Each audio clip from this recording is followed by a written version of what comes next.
Good afternoon everyone. आज इस video में हम अपना हिस्ट्री का चैप्टर सेकंड पढ़ेंगे, राजा, किसान और नगर के बारे में। ठीक है। सो बेसिकली ये चैप्टर शुरू करने से पहले आप लोगों को इस चैप्टर के बारे में क्या क्या पढ़ने को मिलेगा और क्या क्या इंपॉर्टेंट कॉन्सेप्ट मिलेंगे पढ़ने के लिए, ये मैं आपको बता देता हूँ। सबसे पहले आपको पढ़ना है महाजनपद के बारे में कि महाजनपद क्या होते हैं, महाजनपद किसे कहते हैं, पहले हम ये समझेंगे। फिर हम पढ़ेंगे मगध के बारे में, क्योंकि मगध एक महाजनपद था जो बहुत ही ज़्यादा इंपॉर्टेंट कॉन्सेप्ट है, जो कि पेपर में आपका 3 नंबर का क्वेश्चन आएगा आपका। फिर अगला टॉपिक हमारा रहेगा मौर्य साम्राज्य का। मौर्य साम्राज्य किसने स्टार्ट करा, कब शुरुआत हुई, किसके द्वारा शुरुआत होती है, इसके अंदर में प्रशासन की बात करेंगे कि इसका प्रशासन किस प्रकार का था।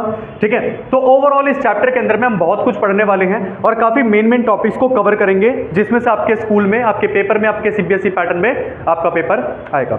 ठीक है। अच्छा, मैं आप लोगों को एक इंफॉर्मेशन देना चाहता हूँ। वो इंफॉर्मेशन ये है कि आपके पेपर में आपको पता होगा कि 70% जो हैं वो एमसीक्यूज आ रहे हैं। मतलब पेपर के अंदर में आपका जो भी 70% आएगा वो आपका क्या आएगा, एमसीक्यूज पैटर्न में आएगा। और एमसीक्यूज में भी कई प्रकार के आएंगे आपके। एक नॉर्मल एमसीक्यूज होते हैं जिसमें एक क्वेश्चन दे रखा होता है, 4 ऑप्शन दे रखे होते हैं, जिन्हें हम बोलते हैं स्टैंडर्ड एमसीक्यूज बोलते हैं, जिन्हें हम, मगर पेपर में इन एमसीक्यूज के अलावा भी कई प्रकार के एमसीक्यूज आने वाले हैं। मीन्स लाइक जैसे मैच द फॉलोइंग आएगा, है ना, आपका असर्शन रीजन आएगा, आपके ट्रू फॉल्स आ सकते हैं, आपके फिल इन द ब्लैंक्स आ सकते हैं। ठीक है। तो आपके सीक्वेंस वाले सेंटेंसेस आ रखे होंगे।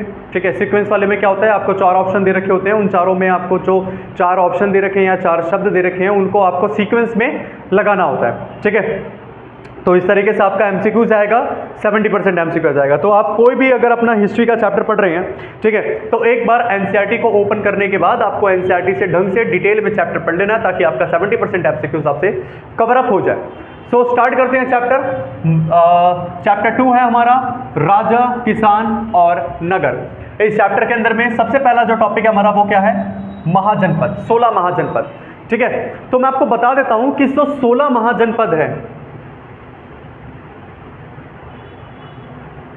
ठीक है। ये जो 16 महाजनपद है इनको आज हम क्या कहते हैं, राज्य कहते हैं। क्या कहते हैं, राज्य। हाँ, क्यों कहते हैं, देखो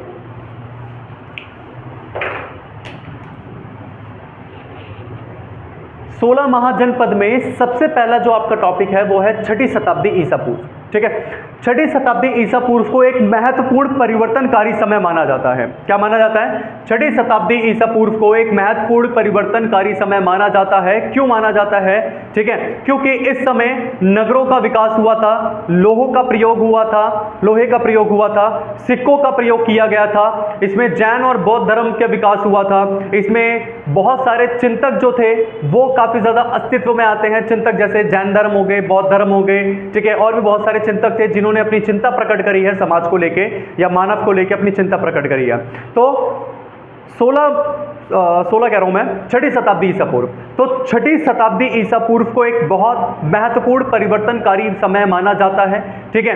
वो इस वजह से माना जाता है क्योंकि इसमें नगरों का विकास हुआ था, सिक्कों का विकास हुआ था, इसमें लोहे का प्रयोग किया गया था, इसमें कई सारे नगरों का विकास हुआ था, इसमें उपज के बढ़ाने के तरीके पर ध्यान दिया गया था। तो इसमें काफी ज्यादा चेंज हुए थे, काफी ज्यादा परिवर्तन हुए थे, काफी ज्यादा बदलाव हुए थे समाज के अंदर में। इस वजह से इस समय को काफी ज्यादा महत्वपूर्ण परिवर्तनकारी समय माना जाता है। ये आपको पता होना चाहिए, ध्यान देना इस चीज पे। ठीक है। नेक्स्ट बात करते हैं हम किस पे, देखो जैसे यहां पे लिख रखा है कि नगरों का विकास, लोहे का विकास तथा सिक्कों का विकास। ठीक है। नगर, लोहे और सिक्कों का जो विकास हुआ था वो 6ठी शताब्दी ईसा पूर्व में हुआ था। इसी वजह से इसको काफी ज्यादा महत्वपूर्ण परिवर्तनकारी समय माना जाता है। उसके बाद वज्जी, मगध, कौशल, कुरु, पांचाल, गंधार, अवंती, ये मैंने जितने भी नाम लिए हैं ये बहुत ही ज्यादा महत्वपूर्ण महाजनपद माने जाते हैं। क्या माने जाते हैं, महत्वपूर्ण महाजनपद माने जाते हैं।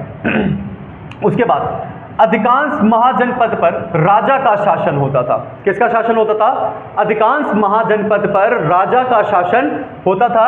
ठीक है। गढ़ और संघ पर लोगों के समूह का शासन था। इसको चीज को ध्यान से समझना। ठीक है। देखो मैंने आपको बताया है कि महाजनपद को आज हम राज्य कहते हैं। इसके पीछे रीजन ये है, जैसे आज के जितने भी राज्य हैं उन सभी राज्यों के पास अपनी खुद की राजधानी है, हर एक राज्य के पास अपनी खुद की सेना व्यवस्था है। जैसे दिल्ली के पास दिल्ली पुलिस है, बिहार के पास बिहार पुलिस है, यूपी के पास यूपी पुलिस है और महाराष्ट्र के पास महाराष्ट्र पुलिस है। तो आज के जितने भी राज्य हैं उन सभी राज्यों के पास में अपनी खुद की राजधानी है, खुद के पास अपनी सेना व्यवस्था है, अपना खुद का प्रशासन है, अपनी खुद की सरकार है। ठीक है, वैसे ही पहले भी जो महाजनपद होते थे उन सभी महाजनपद की अपनी अपनी राजधानी होती थी। ठीक है, ध्यान रखना, उन सभी महाजनपद की अपनी अपनी राजधानी होती थी। सभी राजधानी के पास में अपनी खुद की प्रशासन सेवा होती थी, पुलिस से व्यवस्था होती थी, खुद के राजा वहां पर होते थे राज करने के लिए। तो मतलब कह सकते हैं कि आज का जैसा राज्य होता था, आज के जिस प्रकार के राज्य होते थे पहले भी वैसे ही होते थे, बस उनका नाम चेंज कर दिया गया था। उनका नाम जो था वो महाजनपद था। क्या था? महाजनपद। ठीक है, अब आगे ध्यान देते हैं। मैंने आपको बताया कि अधिकांश महाजनपद पर, मतलब सभी महाजनपद पर नहीं, आधे से ज्यादा महाजनपद पर राजा का शासन होता था। ठीक है, मगर कुछ ऐसे राज्य भी थे या कुछ ऐसे महाजनपद भी थे जिन पर राजा का शासन नहीं था, जिन पर लोगों का शासन था, या कहूं कि मैं लोगों के समूहों का शासन था। और ऐसे कौन से जनपद थे? ये हमारे थे गढ़ और संघ। ठीक है, गढ़ और संघ एक ऐसे जनपद थे जहां पर राजा का ना शासन था, वहां पर लोगों के समूहों का शासन होता था। उसके बाद हर जनपद की राजधानी होती थी, जैसा आपको मैंने बताया। ठीक है, हर जनपद की, हर महाजनपद की अपनी खुद की राजधानी होती थी। उस राजधानी को वो किले से घेरा गया था। क्या करा गया था? किले से घेरा गया था। मान के चलो ये महाजनपद हो गया, ये महाजनपद की राजधानी हो गई। इस राजधानी को चारों तरफ से क्या कर दिया गया? किले से घेर दिया गया। आगे देखो, किलेबंद राजधानियों में किलेबंद राजधानियों के रखरखाव, ठीक है, प्रारंभिक सेनाओं और नौकरशाही के लिए अधिक धन की आवश्यकता पड़ती थी। क्या पड़ती थी? अधिक धन की आवश्यकता। कैसे? राजधानी के रखरखाव के लिए। सबसे पहली बात, राजधानी के रखरखाव के लिए राजधानी में नौकर या नौकरशाही व्यवस्था लाने के लिए, मतलब पहला तो हो गया कि राजधानी के रखरखाव के लिए, दूसरा नौकरशाही लाने के लिए, सेना तंत्र लाने के लिए, राजधानी को विकसित करने के लिए अधिक धन की आवश्यकता पड़ती थी, अधिक पैसों की आवश्यकता पड़ती थी। और यह पैसा कहां से लिया जाता था? यह पैसा राजा या शासक किसानों से और व्यापारियों से वसूलता था। ठीक है, जिस अधिक धन की आवश्यकता पड़ती थी राजधानी के रखरखाव के लिए, राजधानी में नौकर शाही लाने के लिए, सैन्य व्यवस्था लाने के लिए, विकसित करने के लिए, जिस धन की, जिस पैसों की आवश्यकता पड़ती थी उन पैसों को शासकों के द्वारा किसानों से और व्यापारियों से कर के रूप में वसूला जाता था। कभी कभी पड़ोसी राज्यों को लूट कर धन इकट्ठा किया जाता था ताकि वो सारा का सारा धन राजधानियों के अंदर में लगाया जा सके। ठीक है, और आप सभी को यह बात तो नॉर्मली पता होगी कि आज भी अगर भारत की बात करूं तो भारत में 28 राज्य हैं और वो सभी 28 राज्य क्या करते हैं? वो सभी 28 राज्य अपनी अपनी राजधानियों को विकसित करने के लिए अत्यधिक पैसा खर्च करते हैं। जैसे यूपी की बात करता हूं मैं, यूपी में जो हमारी है राजधानी उसका नाम है लखनऊ। ठीक है, आप देखेंगे कि यूपी एक गांव देहात वाला एरिया है। ठीक है, आधे से ज्यादा हिस्सा हमारा वहां पे गांव है और हम सबके गांव भी हमारे यूपी में ही पड़ते हैं। मगर मैं बात करता हूं वहां पे राजधानी लखनऊ की बात करता हूं। लखनऊ में आप जाएंगे तो लखनऊ जो है वो इतना ज्यादा विकसित हो चुका है, अब उसको एक सिटी के रूप में देखा जाता है। वहीं बात करता हूं मैं महाराष्ट्र की। ठीक है, महाराष्ट्र की राजधानी क्या है? हमारी मुंबई है। आप मुंबई को देखिए कि मुंबई कितनी ज्यादा विकसित है। मुंबई को सपनों का शहर ऐसे ही नहीं बोलते हैं। आप वहां पे जाएंगे या वहां पे आप लोगों में से वहां पर कोई गया भी होगा तो आपने देखा होगा कि वहां पर कितनी ज्यादा डेवलपमेंट की गई है, वहां पर कितनी अच्छी तरीके से सब कुछ मेंटेन किया गया है। ठीक है, तो आज के जैसे राज्य हैं वो सभी के सभी अपनी अपनी राजधानियों पर अत्यधिक पैसा खर्च करते हैं, ज़्यादा से ज़्यादा विकसित करते हैं। सेम पहले भी जो महाजनपद हुआ करते थे वो भी अपनी अपनी राजधानियों पर अत्यधिक पैसा खर्च करते थे, उनको बहुत ज़्यादा विकसित करने के लिए अपना, ठीक है, कर वसूला करते थे। तो मे भी आपको ये जो पहला टॉपिक था महाजनपद आपको समझ में आ चुका होगा। अगर नहीं आया ना तो वीडियो को पीछे रिवाइंड करो, आप एक बार उसको दोबारा से देख लो, नहीं तो मैं देखो अभी 1 सेकंड के अंदर मैं आपको दोबारा क्लियर करा देता हूँ। सबसे पहले मैंने आपको बताया था कि 6ठी शताब्दी ईसा पूर्व को एक महत्वपूर्ण परिवर्तनकारी समय, परिवर्तन मतलब चेंजेस आना, तो 6ठी शताब्दी ईसा पूर्व को एक बहुत ज़्यादा महत्वपूर्ण परिवर्तनकारी समय माना जाता है, क्योंकि इसमें बहुत सारे परिवर्तन, बहुत सारे बदलाव आए थे। लोहे का प्रयोग हुआ था, नगरों का विकास हुआ था, सिक्कों का प्रयोग हुआ था, ठीक है, और उपज के नए तरीकों का विकास हुआ था, जिस वजह से इसको काफ़ी ज़्यादा परिवर्तनकारी समय माना जाता है। वज्जी, मगध, कुरु, कौशल, पांचाल, गंधार, अवंती, ये सभी के सभी महत्वपूर्ण महाजनपद माने जाते हैं। अधिकांश महाजनपद पर राजा का शासन होता था, मगर गढ़ और संघ एक ऐसे जनपद थे जिन पर लोगों के समूह का शासन था। हर जनपद की राजधानी होती थी जिसे वो किले से घिरा करते थे। किलेबंद राजधानी के रखरखाव के लिए, सैन्य व्यवस्था लाने के लिए, नौकरशाही लाने के लिए अधिक धन की आवश्यकता पड़ती थी, जो कि शासक किसानों से, व्यापारियों से वसूला करते थे। कभी कभी धन कमी पड़ने की वजह से वो पड़ोसी राज्यों को लूट लिया करते थे। ठीक है, तो इतना ही हमारा महाजनपद का टॉपिक था। अब बात करते हैं किसकी, मगध के शक्तिशाली होने के कारण की। ये बहुत इंपॉर्टेंट है, 3 नंबर का पेपर में आएगा। एक सेकेंड,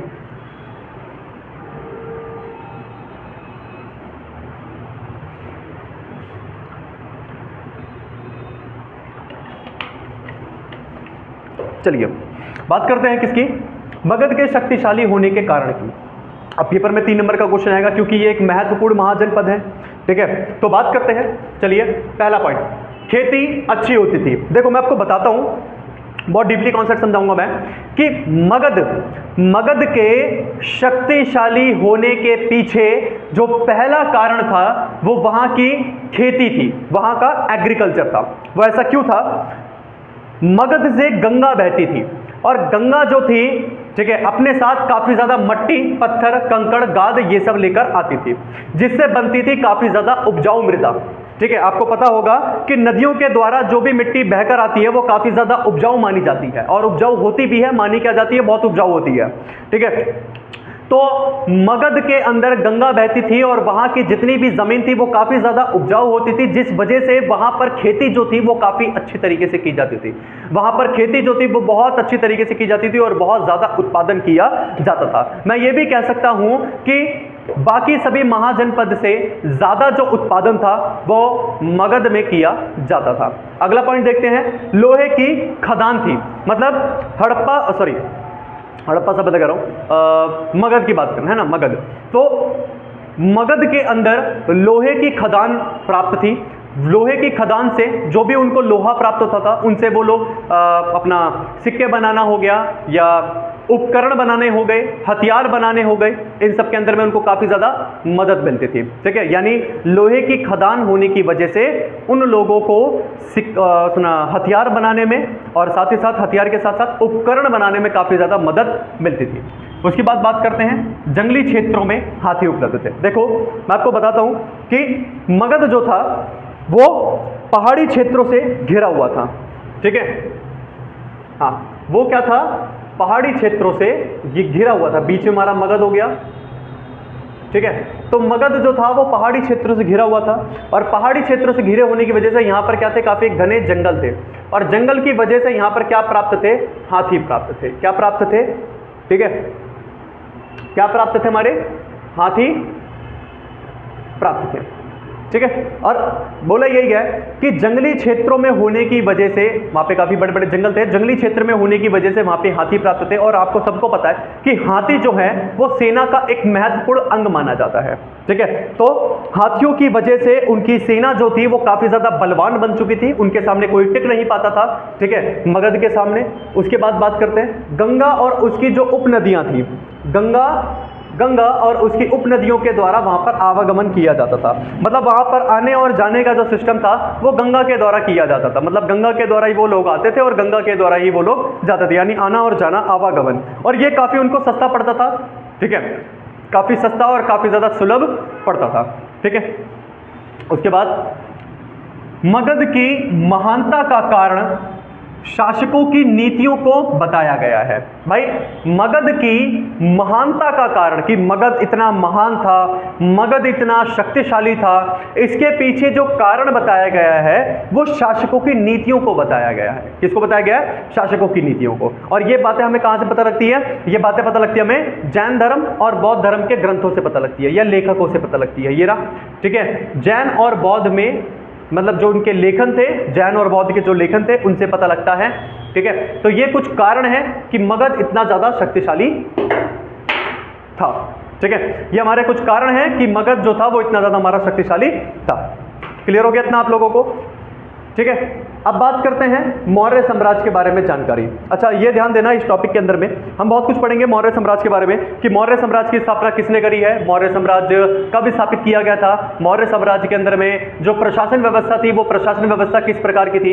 मगर उससे पहले हम ये जानेंगे कि मौर्य साम्राज्य के बारे में जो जानकारी है वो जानकारी हमें कहां से प्राप्त होती है। मतलब जो भी हम उसके बारे में जानते हैं, उसके समाज के बारे में, वहां के लोगों के बारे में, वहां के शासन के बारे में, वहां के राजा के बारे में, वहां की बोलचाल, रहन सहन, पहनावा, खान पान, घर, सब कुछ, एवरीथिंग, जो भी हम जानकारी प्राप्त करते हैं मौर्य साम्राज्य की, ठीक है, वो जानकारी हमें कहां से प्राप्त होती है, उसके क्या स्रोत हैं, उसके क्या एविडेंस हैं, तो उनकी बात करते हैं। सबसे पहला हमारा जो एविडेंस है वो हमारा क्या है, मूर्तिकला। ठीक है, देखो मौर्य साम्राज्य की खोज के दौरान हमें वहां से काफी सारी मूर्तियां प्राप्त हुई थी।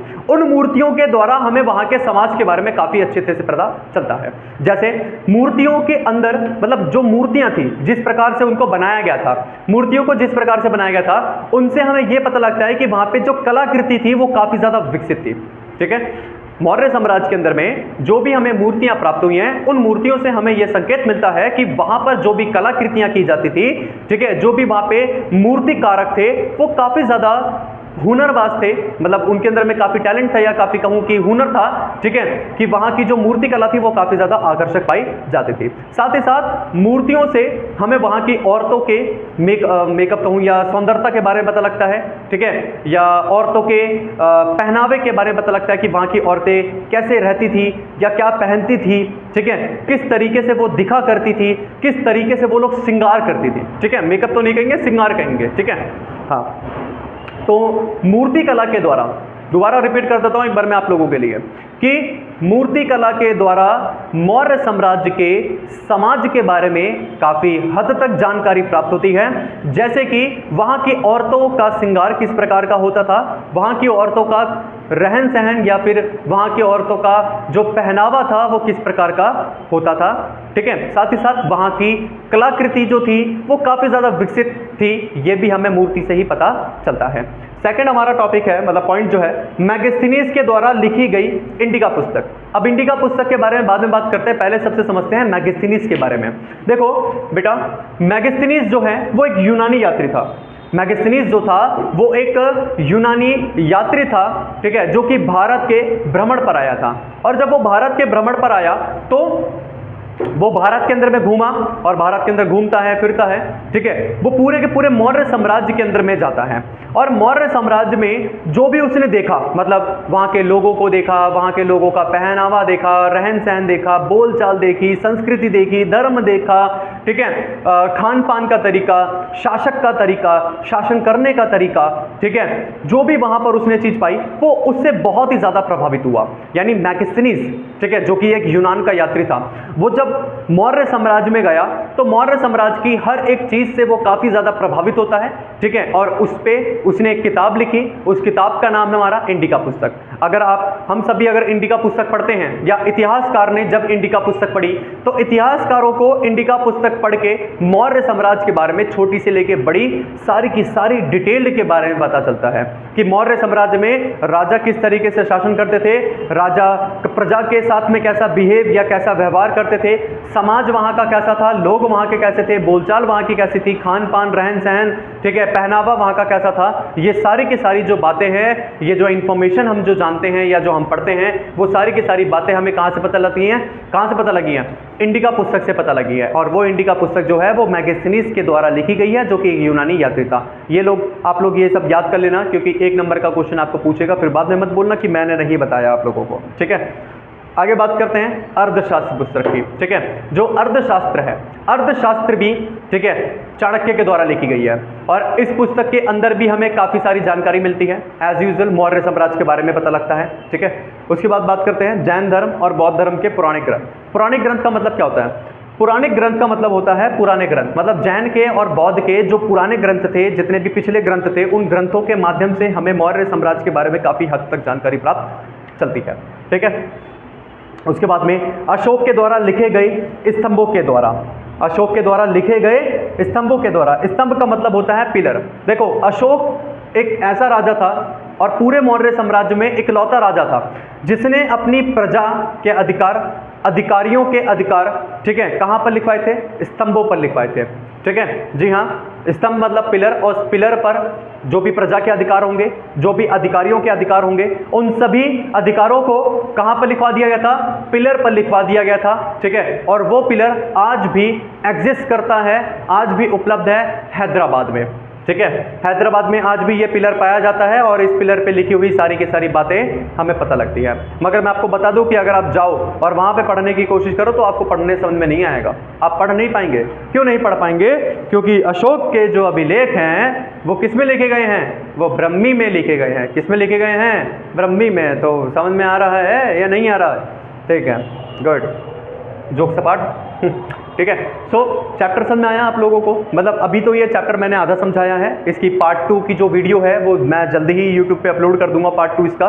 ठीक है, अगर इस चैप्टर में कोई भी कॉन्सेप्ट ऐसा आपका है जो आपको नहीं समझ में आया है तो आप मेरे को कमेंट बॉक्स में बता देना, मैं उस टॉपिक को पार्ट 2 में दोबारा से रिकवर कर दूंगा, दोबारा से समझा दूंगा। मगर आप लोगों को अगर समझ में आ चुका है तो लाइक करें, शेयर करें, सब्सक्राइब करें और बस मोटिवेट का सहारा बने, बस ज़्यादा से ज़्यादा मोटिवेट करें ताकि हम अच्छे से अच्छे वीडियो बना सकें। Thank you so much, good day, good bye.